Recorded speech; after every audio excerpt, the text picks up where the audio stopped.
to Categories TV, and our special guest today is singer, bassist Chris Mclernon.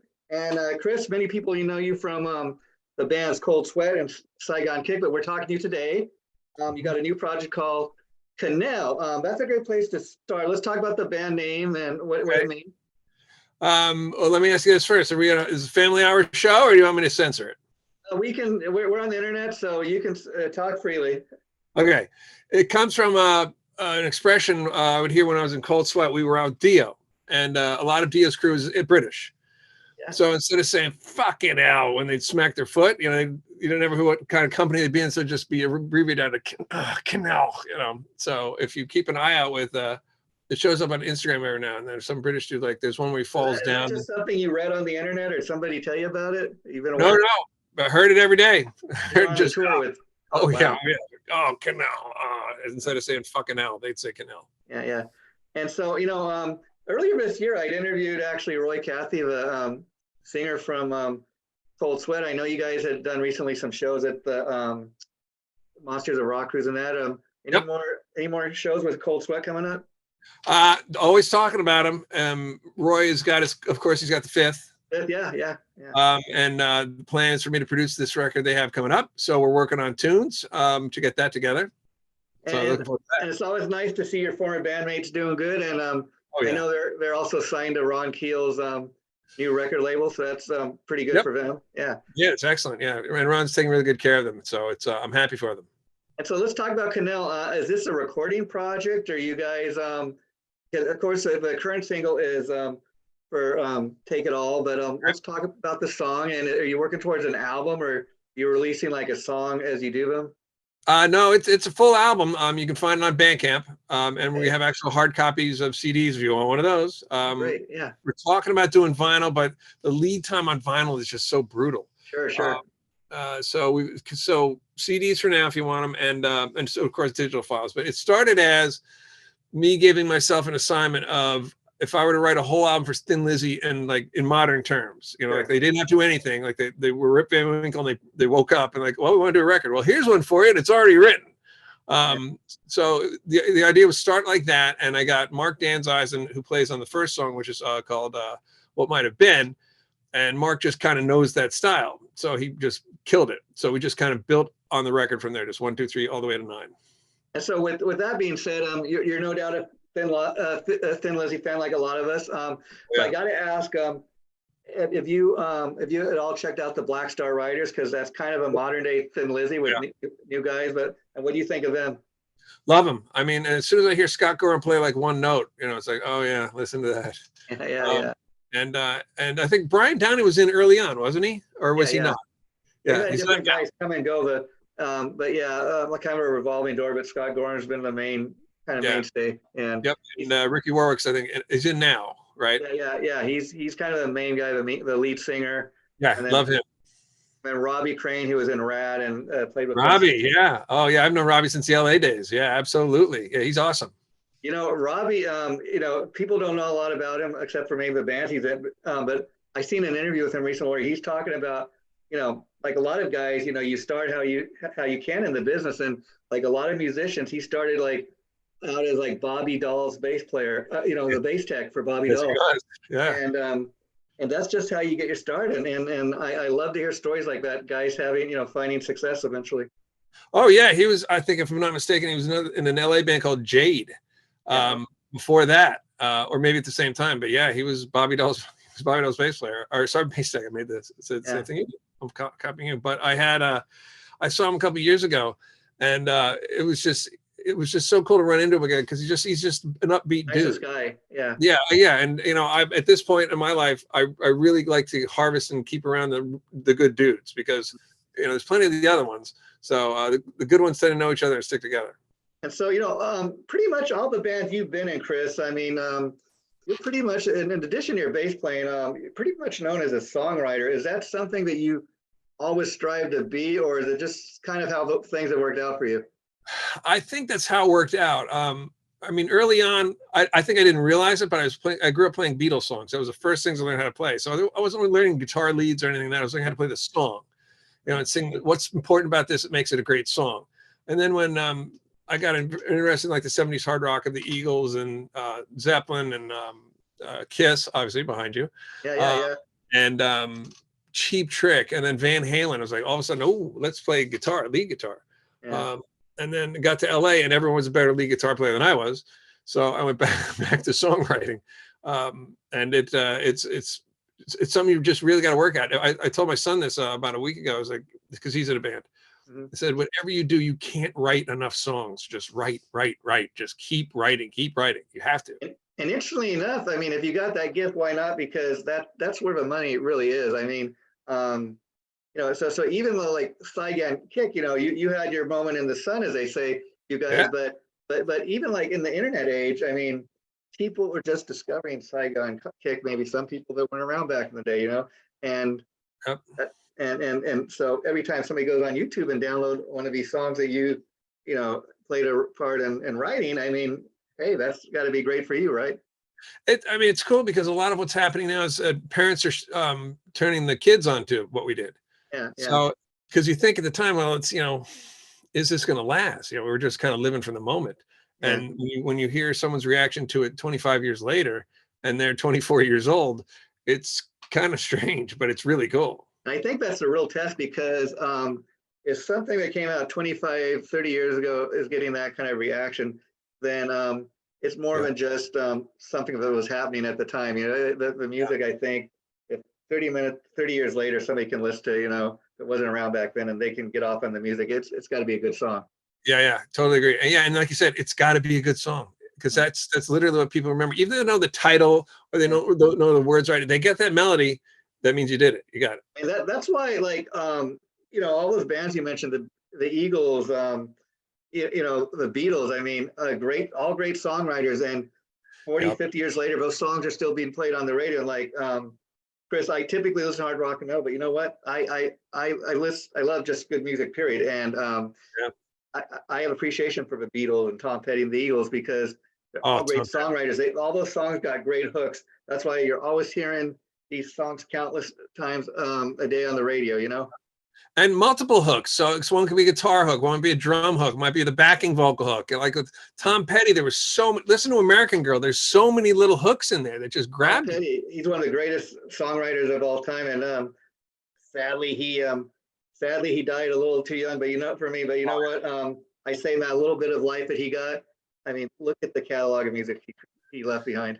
Yeah. And his guitar player is Mike Campbell's one of my favorites of all time. He's just incredible. He's like an American George Harrison. He and Elliot Easton are like two of my favorite underrated American guitar players in that era. So did you start out, Chris, like a lot of guys, like wanting to play the guitar and then kind of finding out everybody wants to be a guitar player, and there are more gigs maybe for bass players? Oh, absolutely. And there were two things going on. One was I got there right at the height of the guitar shred movement. So I moved from Madison, Wisconsin. I'm thinking, I'm pretty hot shit, because you know what, man? I'm from Madison, Wisconsin. That's the state capital. Watch this, LA. I'm going to come in and bowl you over. And I walk into this thing called something like Guitar Wars at the Whiskey. Sure. And guys like Joey Tafoya are getting up and just shredding. I'm just going, okay, this guitar is not getting out of its case. I'm leaving it right there. And then Paul Gilbert won that night. And I was just like, you know what? Maybe this, I don't play like, I was good, but I couldn't play like that. Paul Gilbert, another amazing player. I mean, you look at everything he's done from Racer X to all his great solo albums. Yeah. Mr. Big. I mean, yep. And I got to tell you, if you're not a Paul Gilbert fan, at least check out his latest album, which is the Dio album, a great cover of like all the great Ronnie James Dios. That's right. Yeah. And I just love it. I mean, it's interesting, a very interesting album, because Paul's not even singing any of the vocals. They're all instrumentals, and he's kind of doing his guitar phrasing like he's almost like singing through the guitar. Most unique thing I've ever heard. Yeah. And so we got to the point in my career where I was like, you know what? I've been keep trying to make it as a guitar player, and you shred it, and I don't kind of play like that. I play kind of more like Gary Moore, and so that's why I fit so well with Kinell. But Anthony, our drummer in Cold Sweat, was like, hey man, I was playing bass on demos we were doing. He's like, why don't you try auditioning for bands? This one band called Carrera he was in, then Cold Sweat. It's like, why don't you come in as the bass player? I was like, really? I moved out as a guitar player. He's like, dude, just give it a shot. Just try. And all of a sudden I started getting gigs. and I sang on top of that. And I remember Robbie Crane telling me later, he's like, dude, I started singing because I saw you guys. You're like, well, he's singing. I can at least try singing. And he could. He was great, and still is. He's, you know, and they count on him to sing. And it's an important part of the band, and a lot of people don't think so. But I mean, you look at those Take classic Michael Anthony out of Van Halen and see what it sounds like. Michael Anthony. That's what I was getting ready to say. He's the background sound of that band. Yep. Yeah, and even Juan Crocier from Rat. Oh yeah. He was a big background vocal of that band, and oh yeah. Yeah. So it is important, and you know, the other thing is like you got all these great guitar heroes, and so they're right there. The competition is huge, but if you think about it, there's only a select kind of few really great bass players come to mind, you know. But the ones that do are great. Nikki Sixx, Geezer Butler, Geddy Lee, right. Gene Simmons, Jason Newsted, yep. and all those guys. I think very much like you, Chris. Not only great bass players, they all got like great songwriters. When you stop and think about how huge Motley Crue was, and you think about the fact that Nikki Sixx, not the lead singer, but Nikki Sixx wrote most of those songs. Yep. Or Robert DeLeo in Stone Temple Pilots. Sure. You know? Yeah. Just such a great bass player. God, his songwriting is amazing. He's just incredible. And so with the new band Kinell, okay, obviously you're part of that now. You have like different guys come on and play the tracks, or is this a complete band? I'd like to make it a complete band. To get it done, luckily for me, I have great friends who are great drummers, and they all offered their services, and they picked the songs that are absolutely perfect for them. Yeah. So that was really, really cool and certainly beneficial for me. Yeah. So the idea was just like, okay, how can I get these guys who are so different to make it sound like it's one band? And luckily, and none of them heard each other play, which was really cool. So they all just kind of picked their own tune and did it, and it all sounds like a band. So are you guys signed a label, or are you releasing this independently? It's indie. I talked to my lawyer about that, and I said, you know what, should I go after a label? Or he's like, no, dude, just go do it on your own. And then if it starts blowing up, then go get a label. He's like, you'll have to anyway. I mean, that's what I was gonna say. It's kind of a double-edged sword. I mean, on one hand, if it's a hit and you got a label behind you, that's great, a little more money and promotion. Right. But at the same time, if it's a huge hit, the record company is going to end up making the bulk of the money, not you. Oh, they sure do. I can tell you that firsthand. Yeah. And so that's a nice thing about being independent, that if it is a hit, and even, the current single, I mean, it seems like people are checking it out. They are. It's really cool. Yeah. And Phil Verone, who was our drummer in Saigon Kick, he did the video. He did that and both videos, which was what it might have been and Take It All. And yeah, people are reacting it really well, because once you're done, you throw it out there, it kind of belongs to whoever listens to it. You don't know how they're going to react, and you can't choose how they're going to react or who they are. And it's great when they do, and you get good feedback. And even if you get kind of like feedback, okay, well, that helps for next time. And do you find in these projects that you do, Chris, that like I said, people that are around Saigon Kick was pretty big at the time. It wasn't huge, but you guys made a name for yourself. You made a little place there for you guys in the rock world. Yep. And all these other projects you since have been involved with. Anytime I read about you, I was like ex-Cold Sweat,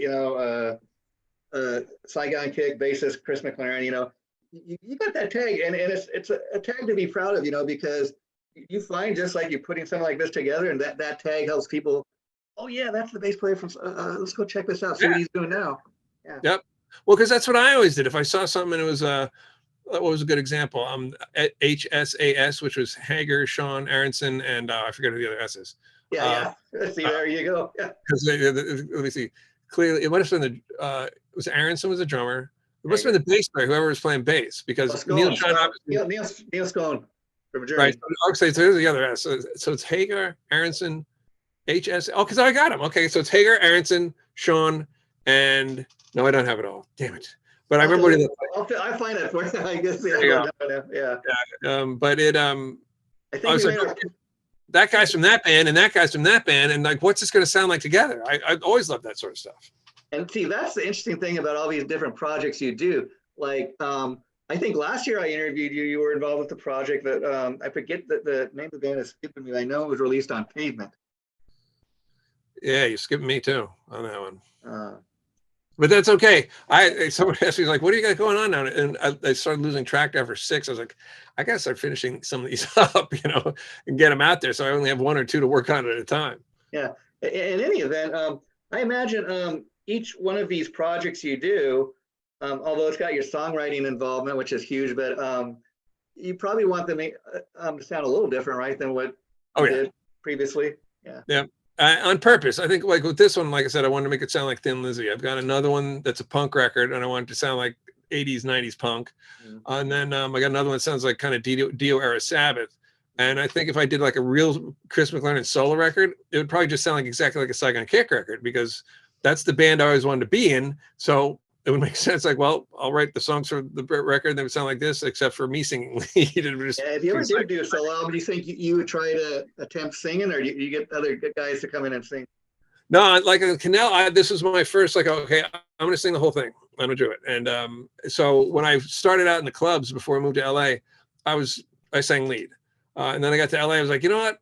I don't want to sing lead anymore. And I was backup singer only, but I mean, valued backup singer. So that was good for me. But after the past couple of bands, just like, you know what? I'm going to do it because I know I'll get what I want out of it. And it might take me a while to really find my voice, as it were. But I'm not spending the record company's money. I'm not hiring out a studio. I'm like losing cash. We're going over a song again and again and again and again. I can just do it at my own pace and get it right. I guess people are liking it, because like even the one track, the current single, "Take It Off," people are, the number's pretty huge. So people are liking it, and I think there's something to be said. You got the ability to sing the song. Especially if you wrote it, why not? You can maybe sing it more from the heart than, give it to somebody that didn't write the song. Yeah. I remember talking to somebody, lead singer, and he said, "Look, man, I have to write the lyrics because I have to believe what I'm singing." Yeah. And then I was like, okay, I get it. As opposed to here's the lyrics, sing it, and well, but I don't know what this is about. I can't feel it. I didn't live it. I didn't, like, all of a sudden, okay. In fact, I've heard Dave Mustaine talk about the fact that originally when he formed Megadeth, because previously he was a lead guitar player in Metallica. Yeah. He initially wanted to get a lead singer, but he said the problem he came across was exactly that, which is this. First of all, I had two problems. Number one, he goes, I could not get anybody to sing my songs I was writing the way I was hearing them in my head. And then, he would do like kind of a scat vocal, and his manager, somebody told him, you got a pretty decent voice, Dave. You ever thought about being a singer? And I mean, had it not been for forming Megadeth, I mean, that guy never would have been a lead singer. Who knows? Right. Yeah. And it's, I think that the trick is if you're authentic in how you do it, it doesn't matter who you don't have to be an opera singer, for God's sake. As long as you're believable, and that the person feels. You got to be able to present it. You got to be able to feel it. Right. Because if you're just like, I mean, anybody, if it's got a decent enough of voice, you like somebody goes and gets paid to do TV jingles. I mean, if that's what you do for a living, you could kind of go and check it in, but people can kind of tell when you're checking it in, Oh yeah. We were talking about that the other night, whereas audience can always tell when you're just not there. Yeah. So there's a trick between, like, there's just some days that are bad, and let's say you got just bad business deal happen, or someone got hurt in the family, whatever, and you got to just kind of play the role of, okay, show must go on. Yeah. I'm concentrating on this right now, right here, and it's tough. But sure. If it's if your coffee was cold and you're just kind of being a bitch about it, they're gonna pick up on it. It's like, why is he just kind of being cranky by the drum riser there? Well, there wasn't non-dairy creamer, and just suck it up. And then obviously, Chris, you've got the ability to sing, because what I'm hearing on the record sounds great. And my question is, though, do you think being the songwriter and being the guy who writes the songs, I mean, it's one thing to be in the studio and record this stuff vocally, and but to get up on stage, you're the front man, all eyes are on you. Were you feeling any of that pressure when you were doing it back in the day, performing live on being the lead singer? No, I think because we had done it so much in the club days. I mean, in the clubs, you played 3 to 4 sets a night, 45 minutes, 50 minutes with a quick break. And you're just singing all night. You're the guy talking to the crowd. You're the guy, hey, tip your bartenders and waitresses, and hey, watch out, the cops are outside busting people you drink too much. So you're the guy up front. So once I got into, let's say, Cold Sweat, I could kind of take it easy. I just kind of go up and hey, sing on the chorus, and I don't have to do anything. Just watch Roy Cathy destroy the place. And so like, do you still get a chance to go out? Like obviously, like when you do the shows with Cold Sweat, obviously, but other than that, you get to go out and play live much, or do you mostly doing recordings these days? We did Cold Sweat did Monsters on the Mountain last summer in Gatlinburg, which was awesome. And Saigon Kick has done some cruises and some dates as well. So yeah, we're still doing them when everyone's schedule can to make it.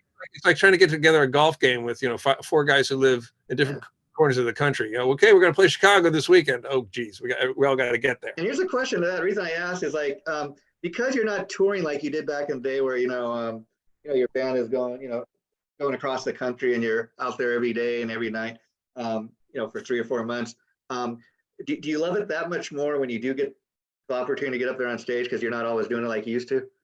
Yeah, it's still amazing people show up, I mean, that's a performer's biggest insecurities. You're going to get there and okay, we're ready, put on all this work and there's nobody here. So the fact that people show up and cheer and go crazy and buy the shirt and tell us how they've been living with these songs for 25 years and they're just so glad to be here. It's amazing. Again, because Cold Sweat was one of those bands too, kind of had your little moment in the sun. And then even when I was talking to Roy, he was like telling me like first time you guys got back together, did a first show like after first time in 30 years, the very first time. He's like, we could not believe the response we got, and you wouldn't think that there was that kind of audience for a band like Cold Sweat, but he says, man, 30 years later, the fans still come out. Yeah, well, because when you're doing it at the time, everyone can put so much energy into that, whether you're the audience or the band. And then 30 years later, what the band doesn't realize is that these people have been listening for 30 years and turning their friends onto it, and talking to someone over in Germany who's into it, and the audience actually grows, which was cool for Cold Sweat because we got, like you said, we got one shot. Saigon Kick obviously did a lot more records, but it was just crazy to get out there. Like, well, okay, that was a great example. Like, well, how's this going to go over? And we just lit the place on fire. It was That's awesome. Gotta be a great feeling. And then so did you guys have to do a lot of rehearsal for those shows? Like, I imagine it's been a number of years since you played any of those songs. No. we walked in and we did Love Struck first from the Cold Sweat record, and it sounded like we had been rehearsing yesterday. And Roy Cathy was going, I knew it. It sounded like this. And we were just cracking up. It was like, we kind of ran through the set once and went, okay, do we have anything we really need to work on? Because you did it so much. It's part of your DNA. I mean, we played it every night for months and months and months. And you don't realize that it's almost like going in, like finding the file and going click and just clicking on it. And then, like you said, it's gotta be that magical feeling when you guys are up on stage and the fans, the audience right before your eyes, they're singing your songs back to you. I mean, again, and you haven't played these songs in 30 years. Yeah, right. Because you just kind of go, they still love us. Yeah, right. I mean, and some of the other bands, like there was one band was like, whew, well, I'm glad we went on before you guys. Jeez Louise, like, okay, thanks. I mean, if you're hearing that from another band, that's great. But yeah, we were just like, yee, wow. And Cold Sweat, you guys had one or two? What was it? 1 or 2 albums you did? I can't remember. We had one. We had one on MCA, and we were shopping. We were shopping another one, and then the tide changed. I mean, everything grunge came in, and that was that. And again, that's interesting too, because when grunge starts to come in and it's killing it for all the rock bands at the time. I mean, and you just had the one album, and then 30 years later, people still responding. It's like, well, they didn't forget about us, right? And of course, everybody's busy doing other things, but seeing that you guys got that kind of response, and every now and then you still go out and play a show or two when you get the chance. Any thought of new music or an EP or something like that? Yeah, well, Cold Sweat has talked about it for sure. So is Saigon Kick. I mean, Jason, Phil, and myself were talking about that about a month and a half ago. But Jason's doing all this stuff with Jeff right now, and he's got his own solo album out, so he's busy as all out, get out. And I got my stuff, and Phil is, as you saw, doing just incredible video editing. With Cold Sweat, we've talked about doing it as well. Eric Gammons and I have come up with a couple of tunes. But it's a matter of like getting everybody together, right? Yeah. It's getting like Mark's got his thing and Ant's got his thing, and why Roy's just up the road for me, and we're going to do the 5th record. that's about the closest we're going to get with two guys in one room from the same band. But you never know. I mean, it's so much cheaper to record and do that stuff now than it was 30 years ago. Sure. And that's the thing I was going to say is that you don't even need to be in the same town to make a record. Oh, yeah. That's Rick Sanders, who was in Super Transatlantic with Jason and Pat Badger and Pete Dombrowski. And this is our company. It's Two Heads Music. We did TV and film stuff for about 10, 12 years. And we were never in the same room. I was in LA and he was in Miami. And we just, everything went over the internet. We'd agree on a part, try this on the drums, try this on the bass, the guitar, whatever. Then we just assemble it and send it off to NBC. And we did that over and over and over. And so when was the last time you played with Saigon Kick It? That's been a little longer, right? Yeah, that's been a couple of years, I think. The last thing we did, you know what it was? It was right as COVID was starting, because we were out to sea and this Japanese cruise liner was coming in and they said it was all infected and they didn't know if they were going to let us off our ship. So everyone's like panicking to get off the ship. And it turns out my wife and I both had COVID, but they couldn't test for it, you know. So that's 2020. That was the last time I played with Saigon Kick. Wow, well, you are quite busy, and I got to ask, being the great hit songwriter that you are, you ever get the opportunity to write for other people, you know, other bands or other? Oh yeah, yep. There's a couple of them, you know, I gotta keep them quiet because you don't want to, you know. Yeah, sure.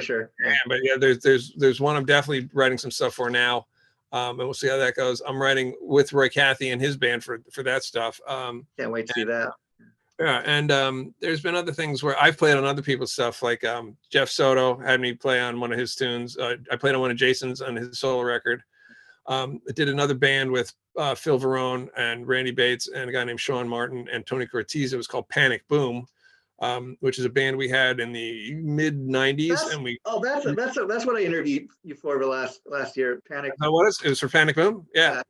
So that was, you know, kind of writing with them as well. But yeah, it's always fun, I think, to write with somebody else, because you don't know what they're going to inadvertently teach you, you know?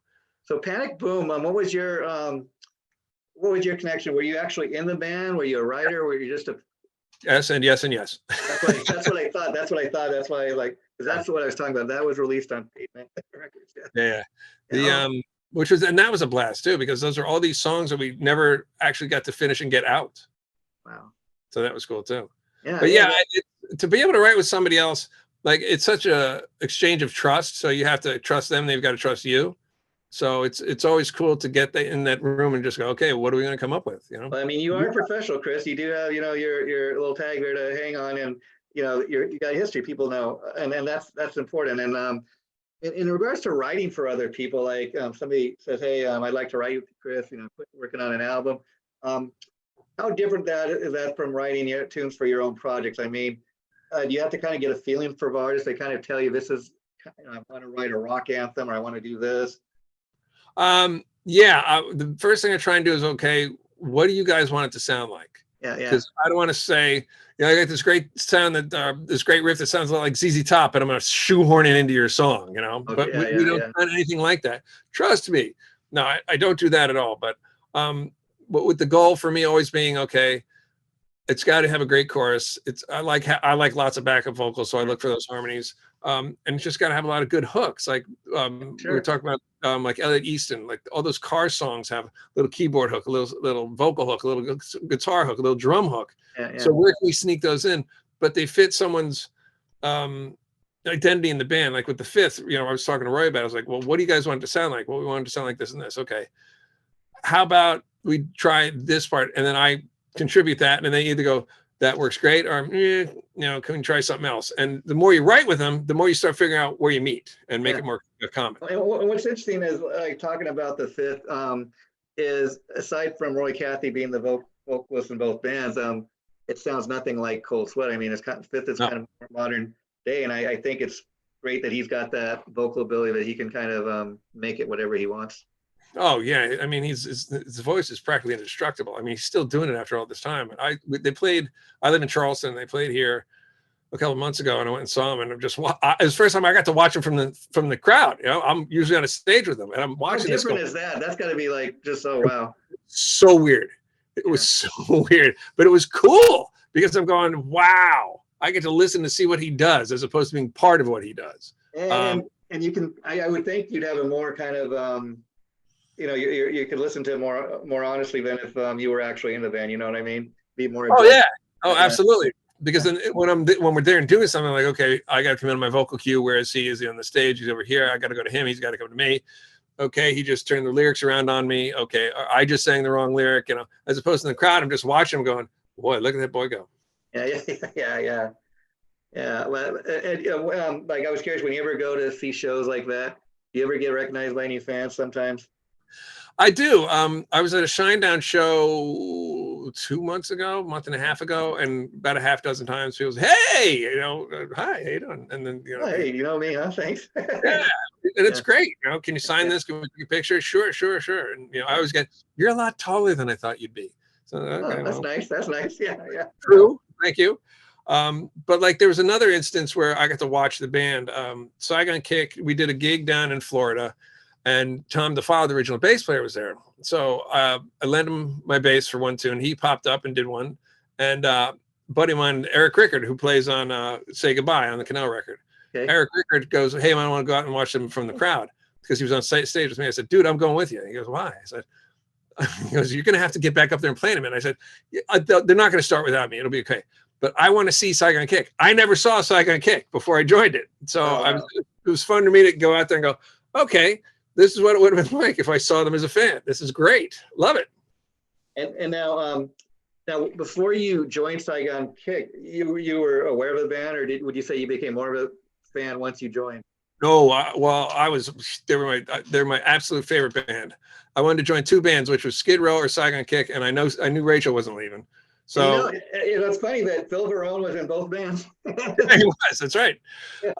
So I remember when I got in the band, it was kind of a slam dunk for me because I knew all the tunes. They said we do both records. I was like, oh wow, cool, and I knew them already. So I think the only thing I had to really learn was Jason was particular about the bass line and God of 42nd Street. So I wasn't really tight on it. It was like the only one I knew the chord change, but I didn't nail it.